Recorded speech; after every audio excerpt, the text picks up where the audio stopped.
Problem share করি, ঠিক আছে? এই প্রবলেমে তোমরা কে কে পড়েছো অবশ্যই বলবে, মানে তোমরা যারা ভিডিও দেখছো এরকম প্রবলেম ফেস করেছো কিনা তোমরা বলবে। তো ওই দেখো গিজারের ওখান দিয়ে দেখো, এখান দিয়ে নিচের এইটা দিয়ে দেখো তোমার জল লিক করছে।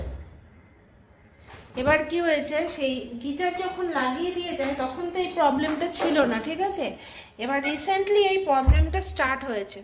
এবার সে কাগজপত্র তো আর নেই, সবই আমি ফেলে দিয়েছি, কুচিনা ছাড়া আমার কাছে কোনো কাগজপত্রই আর নেই।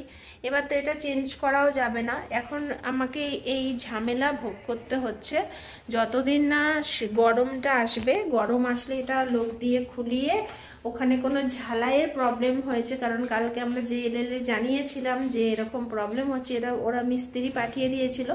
তো মিস্ত্রি এসে বলল না, এটা কোনো কল থেকে জল লিক করছে না, মানে কোনো লাইনের প্রবলেম নয়, ওই ওটারই প্রবলেম, গিজারটারই ওখানে কোনো ঝালাই করতে হবে, কোনো জিঙ্কের কি একটা বললো প্রবলেম হয়েছে, যা কি হয়েছে, তো ওর জন্য ওটার জলটা লিক করছে।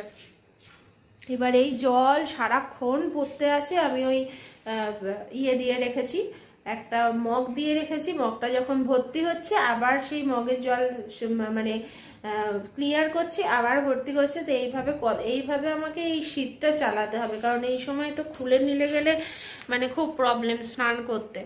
তো আমার যেহেতু একটা ইয়েতেই গিজার বসানো, এই ভেতরের এটা কেউ স্নান করেও না, ওই জন্য গিজারও বসানো নেই। তো যাই হোক, এটা নিয়ে আমি একটা খুব প্রবলেম, একটা টেনশানে ভুগছি। তো এইটা জানি না কিভাবে আমার সমাধান হবে। তো চলো পরে আসছি, তোমাদের পরে আমি গিফট শেয়ার করছি।